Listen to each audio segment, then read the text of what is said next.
Hi, welcome back to the Ponchak Preview. We are on day 28 of our NTI learning. It is Thursday. You guys are going to do awesome because you have already written your introduction. You have spent 2 days writing your body paragraph. We are now on to our revision of our personal narrative. And then tomorrow you're going to write your conclusion, and then you are done with your personal narrative. So I'm super excited for you guys today because this is what you're going to go through. You have... this will be in a PDF that's attached, but you also have our Google Docs that I've sent to you and a way to go and check your dialogue. And so it'll look like this, and you guys will type in, and I'll walk you through how to do that here in a second.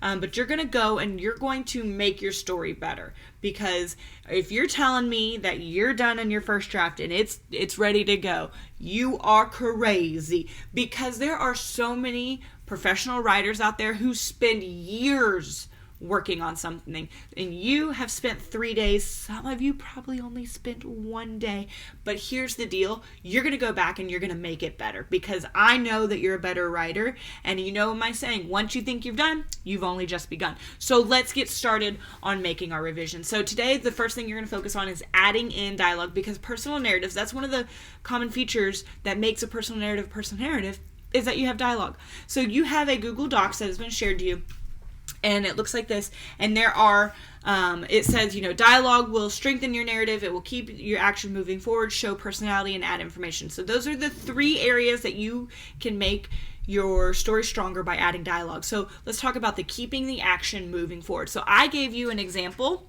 of without dialogue, and then how adding in the dialogue, it makes it that much better. And then what you're going to do where it says type here, you're going to go into your story and find somewhere that's like, oh, this is where action is. Now, I'm going to take this part, and then I'm going to go and I'm going to add dialogue instead, and you're going to see how much stronger it gets. So here's an example.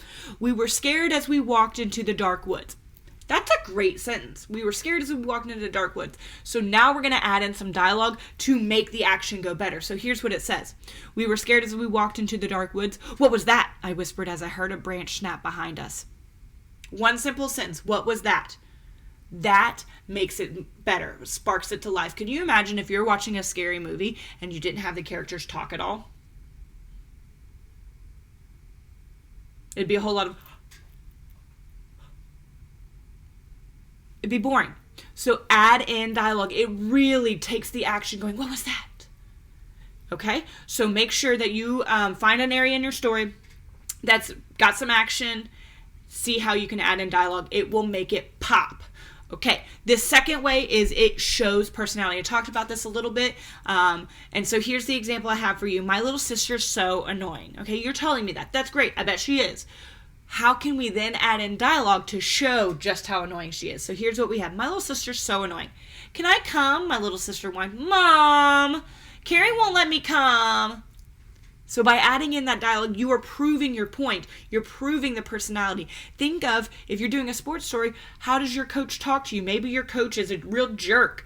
Okay, that's your opinion. Prove it with some dialogue, and it will make it, again, pop, make your story come to life. And then the last one we have on here is it adds information.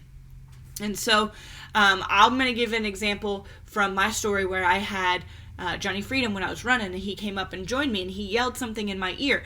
Now, I didn't tell you anything about him, but I bet a lot of you picked up on it if you heard my personal narrative. I bet you picked up that he was a Marine. And how you picked that up is because when he ran up by me, he goes, hoorah! And so, our own background knowledge, we can make an inference that he was in the military.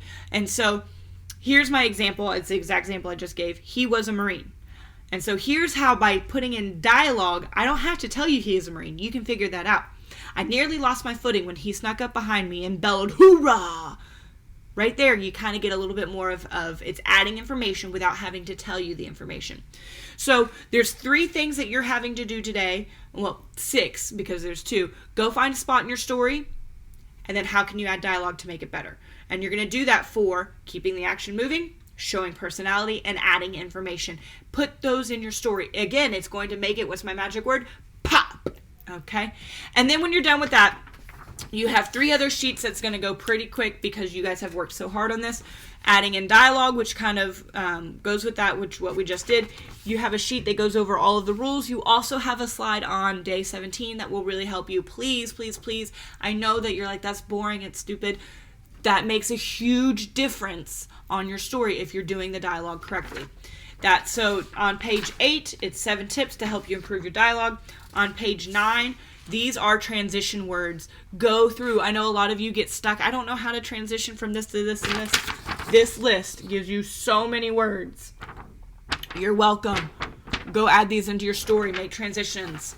And then the last one is revising the voice. Please make sure that you don't have too much of an informal voice, but that it's not like a formal paper where you're writing about Walk to Moons or 3 cups of tea, or your animal story that you had to do, or your debate. All of those are way more formal. This is informal, but we need to make sure we're not rambling. So this sheet right here, page 10, will help you check your voice. All right, awesome. Go through, have fun reading. I can't wait to see how you guys fix your papers. I'm super excited. See ya at 1.